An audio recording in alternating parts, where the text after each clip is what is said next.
Hi there, it's the 5th of February 2014 and yeah, once again I'm walking up a hill in the pouring rain looking like a drowned rat. Yeah, today I want to talk about the Agenda 21 conspiracy. What I want to explain is how this conspiracy is a really good example of controlled opposition. And okay, first of all, I'll try and briefly explain what the Agenda 21 conspiracy theory says. Basically, there's this document from 1992 called Agenda 21, which was presented to the UN at the Rio Earth Summit, and this document was about trying to bring in measures to protect the environment and reduce poverty. So yeah, to explain the conspiracy in a bit more detail, first of all, there's this notion that there's a depopulation program.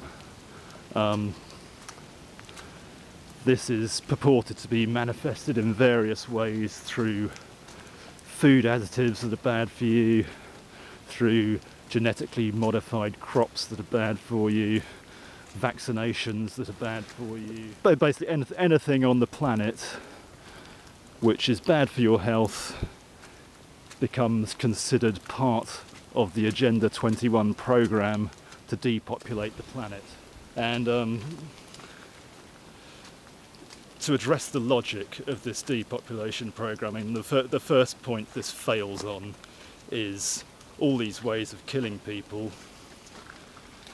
aren't going to depopulate the planet at all, because they do it too slowly, and by the time you've died from the food additives you've eaten or whatever, you've already got married, had children, and the population has increased. So yeah, it completely falls down on that basic logic alone, regardless of the complete lack of evidence for the conspiracy as well. So we've got the depopulation program part of the conspiracy theory, and then there's the resettlement part of the theory, where there's this belief that Agenda 21 is a plan to move people from rural areas and make them live in cities in designated areas. But yeah, the general idea is that everybody's going to be controlled. The population is going to be reduced to 500 million people, is the figure that's usually bandied about, because that's what's written on the Georgia Guidestones, which apparently are also part of the Agenda 21 plan that's been under construction and ready to be put in place for hundreds of years, maybe, I don't know. You hear all kinds of different aspects of what the conspiracy theory actually says, and it's different depending on who you're talking to. Okay, and it's really pissing down. And a couple of other aspects to the conspiracy theory are things like they want to impose a global currency, they want a world standing army, and they want to impose some kind of global socialist system. Yeah, and I think that's kind of the synopsis of what the conspiracy theory is saying. Now, what the conspiracy theory is saying is really quite different to what the actual document says. You've got to have some pretty creative thinking to read into it, what the conspiracy seems to read into it. So yeah, you've got this document, and what it's essentially saying is the need for localization and concentration on local projects and initiatives to try and stop us from destroying the environment any more than we are doing. And yeah, it's kind of used as a rubber stamp for very small local projects yeah, if you can actually be bothered to read the document, it's quite freely available on the UN website on the net. You can download it for free. If you bother to read the document, it all sounds like a pretty good idea, really. It's a shame it has been completely ignored in the 22 years since it was first presented at the Rio Earth Summit, which I assure you it has been completely ignored.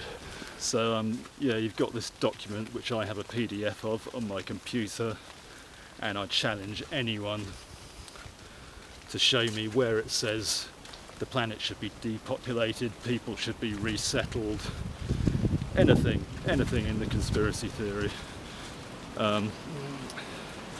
Yeah, but so this all begs the question of why did the conspiracy come about? God, it's really muddy here. And who's behind it? Hold on. And to answer that question, you really need to go back to the 1980s, 1990s, and a group called the Wise Use Movement. And the Wise Use Movements are an umbrella organisation that represents mostly logging and ranching companies, and there's some oil and mining interests there too. But we're talking about big extraction corporations here, once again. They became involved with the John Birch Society and the Heritage Foundation, and anyone who knows those two names will be well aware that they are oil-funded propaganda machines, essentially. And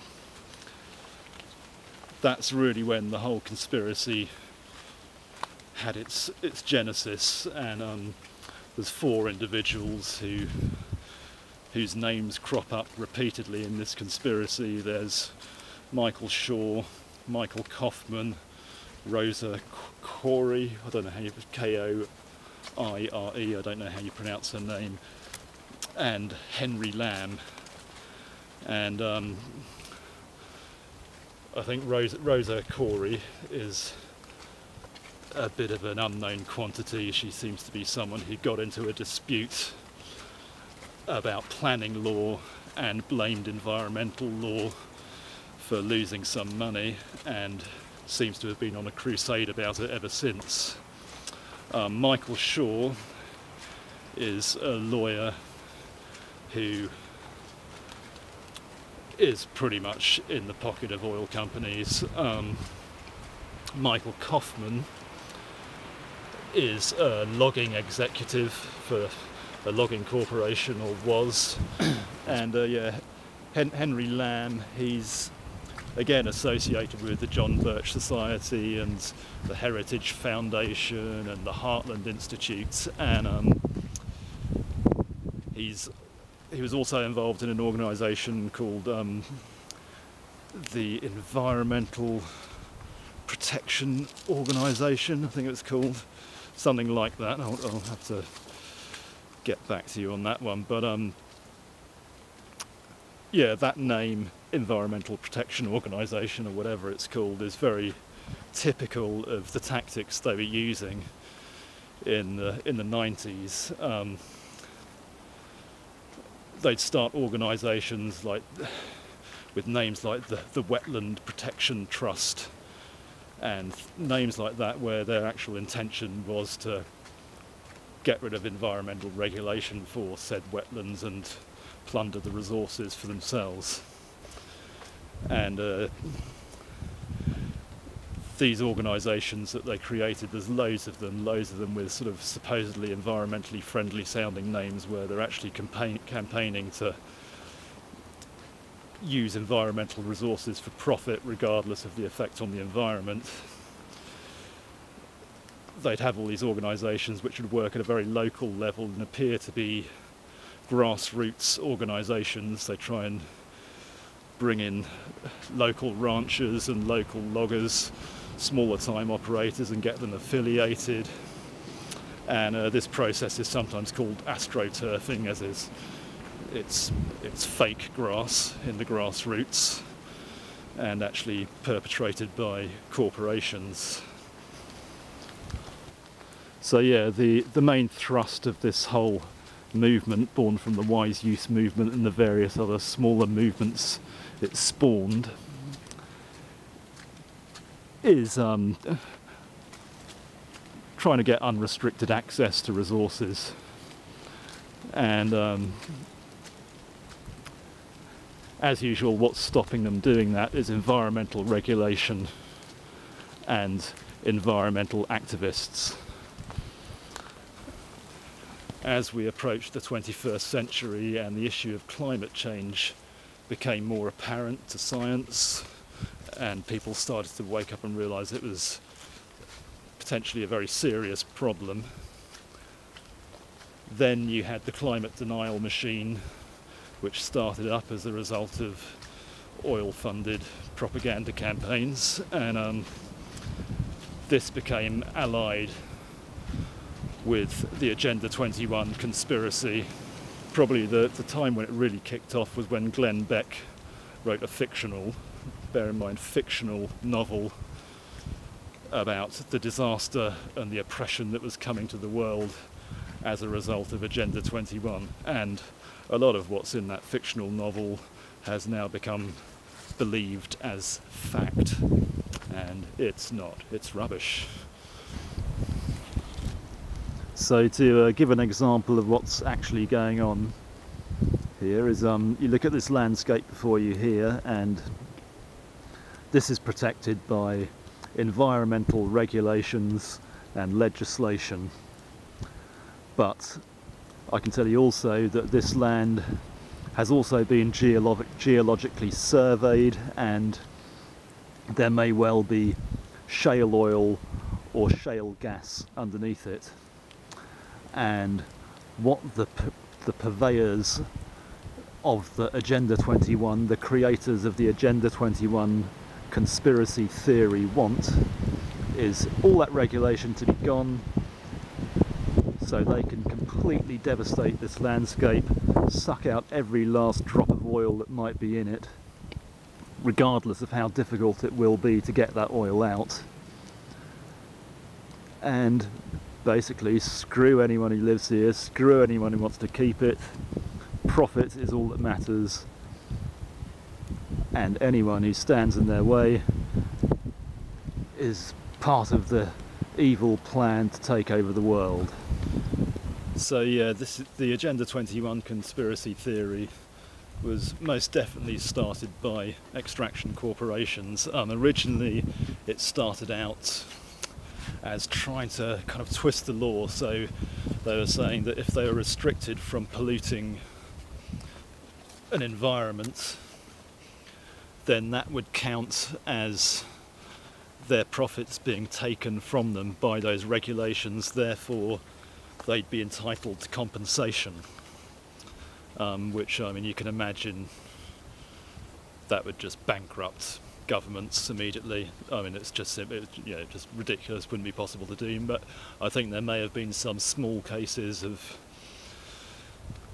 smaller operators, farmers or people being compensated, but when a company is going in specifically to extract a natural resource at huge profits, yeah, the notion that they should be compensated for not being allowed to do that is absolutely mental.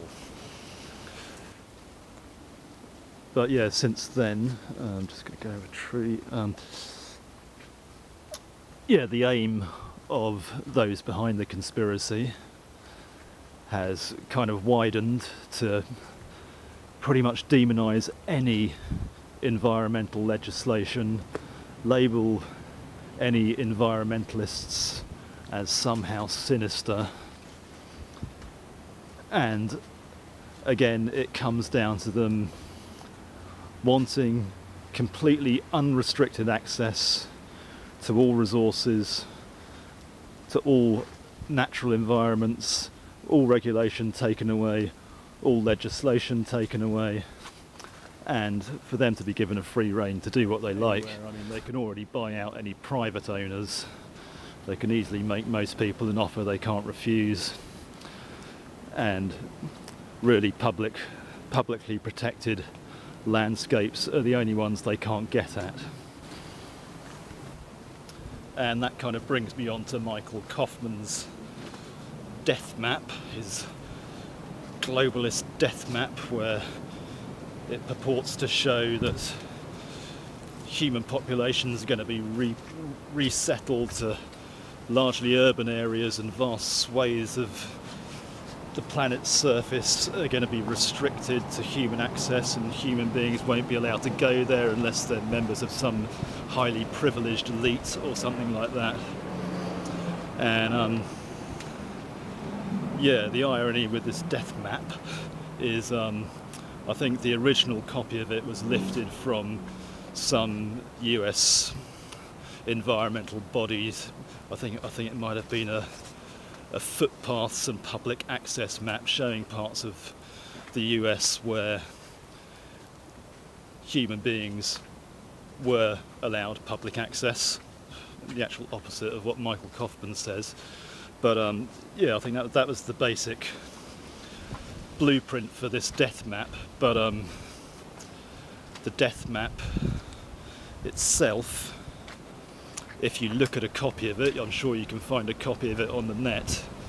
In fact, you can find a copy of it on Michael Kaufman's own website. He owns a company called Environmental Perspectives Incorporated. Again, another highly misleading name.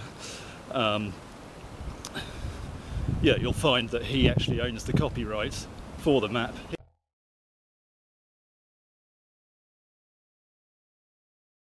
He's selling copies of it on his website. You can go there right now, have a look if you don't believe me.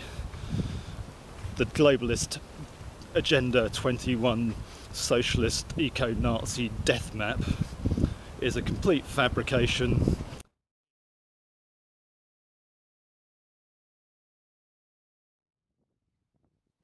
Yeah, it absolutely astounds me that so many people are taken in by this conspiracy theory, because it's so full of holes, and it really doesn't take much research or much critical thinking to realise that it's complete nonsense.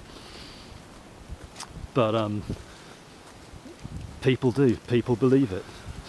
Yeah, so this conspiracy theory has become quite entrenched within the sort of alternative protest movement. Yeah, it's also allied with libertarian capitalist based stuff, because they also have the same aims. They don't want to see regulation, and consequently it's allied with freemen on the land movements. And yeah, there's some people in that movement who are quite vocal about their belief in the Agenda 21 conspiracy. Another aspect to include in what these corporations are trying to do as well is a corporation has the status of a person and is afforded the rights of a person. So if they can argue that a person has the complete freedom to do what they like with the environment, then that means they can too. And so when they talk about individual liberty, that's what they're saying to you, but what they actually mean is corporate liberty to do whatever they like with the natural environment. So all in all, what we have with the Agenda 21 conspiracy theory is a document at the basis of it which has no relation to what the conspiracy theory says. The document, in my opinion, if it had been enforced in 1992, the world would be a hell of a lot better place. But anyway, what it says in the document is irrelevant, because that's got nothing to do with what the conspiracy actually says. The document is literally just the title. That's the only places they connect. But the conspiracy is about corporations, once again, trying to get unrestricted access. Okay, so my camera finally died on me there, but what I was about to say was the Agenda 21 conspiracy theory is created by corporations whose aim is to get unrestricted access to all public land, to have environmental legislation and regulation removed so they can do what they like on that land regardless of whether it's public or private. And finally, they want to demonise environmentalism, environmentalists, and especially they want to demonise organised environmentalist groups. In short, this conspiracy is controlled opposition and a complete fabrication.